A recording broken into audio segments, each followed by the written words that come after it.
வணக்கம். கொடிக்கா மரம்லாம் பார்த்து ரொம்ப நாள் ஆச்சு. இப்போயாவது எங்கேயாவது பார்க்க முடியுது. சின்ன வயசில் இந்த கொடிக்கா மரம் பார்த்தோம்னா கீழே விழுந்து கிடக்கும் பழம்.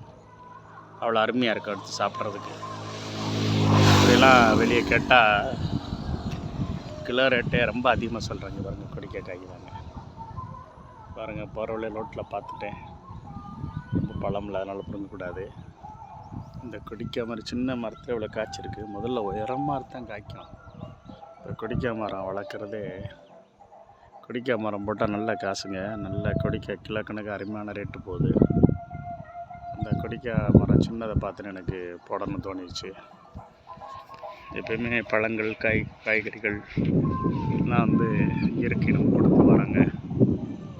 நல்லா எடுத்து சாப்பிட்லாம். அருமையாக இருக்குது கிராமத்தில். இந்த மரமே சின்ன மரமே காய்ச்சி பாருங்க, அழகாக இருக்குது. நல்லா சுகர் பேஷண்ட்டு, சில நேரம் உடம்புல சாப்பாடு அவ்வளோ எடுபடாது.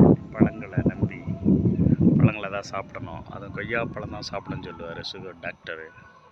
இதெல்லாம் பார்த்திங்கன்னா எங்கள் மரத்தில் எங்கே பார்த்தாலும் கொய்யா இருக்கும். அப்படி காலையில் வாக்கிங் போனோன்னா கொய்யாப்பழம் பிடிச்சி சாப்பிடுவேன். இப்போ அதை கொஞ்சம் அழிச்சிட்டாங்க. இல்லை, அண்ணன் ஒரு தோட்டம் மெயின்டைன் பண்ணுறாரு. அங்கேயுமே அவ்வளோ காய் இல்லை. எப்போயாவது 1-2 கிடைக்கும். இப்போ என் பையன் இன்றைக்கி படிக்கிறக்க விட்டுட்டு வந்தேன். வர வழியில் பார்த்தா கொய்யா 1.5 கிலோ 100 ரூபா சொன்னார். நான் தேவை இருக்குது, நமக்கு என்ன செய்ய முடியும். அப்புறம் அது நம்மகிட்ட கொய்யா மரம் இருந்துச்சு, நம்ம என்ன பண்ணுறதுன்னு இருக்க முடியாது. உடனே சாப்பாட்டுக்கு ஏதாவது பழங்கள் சாப்பிடணும். இல்லைன்னா சாப்பாடு சரியாக எடுப்படாது. உடனே ஒரு 1/2 கிலோ கொடுங்கன்னு சொன்னேன். அவர் கணக்கு பண்ணி ஒரு 50 ரூபாய் கொடுத்தாரு. அந்த பழம் தாங்க இது, ஏப்பழம். காயும் பழம் கலந்து வாங்கினேன். அதனால் பழங்களை சாப்பிடுங்க. கிராமத்தில் நல்ல மரங்களை வளங்க. கொய்யா மரம், தென்னை, பழங்கள் உள்ள மரங்கள்லாம் வளர்த்திங்கன்னா உங்களுக்கு பலன் பிரயோஜனம் கொடுக்கும். பழங்களை சாப்பிடுங்க, வயிறுக்கு ஒன்றும் செய்யாது. பப்பாளி, கொய்யா தான் எனக்கு சாப்பிட சொல்லியிருக்காங்க. அதனால் உடம்பு நல்லபடியாக பார்த்துங்க. உடம்பு ரொம்ப முக்கியங்க. உடம்பு சரியில்லைன்னு நீங்கள் எதுவுமே செய்ய முடியாதுங்க. ஏன்னா நாளைக்கு எக்ஸாம் ஆரம்பிக்குது. +2 எல்லா மாணவர்களுக்கும் வாழ்த்து தெரிவிச்சுக்கிறேன். நல்ல எக்ஸாம் எழுதுறதுக்கு.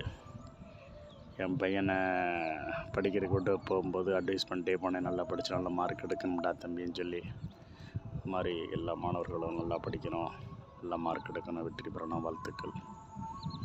உடம்பு நல்லா பார்த்துங்க. எல்லோரும் சுவர் இருந்தால் தான் சித்திரம் வரைய முடியும். தேங்க்ஸ் நண்பர்களே, தேங்க்ஸ்.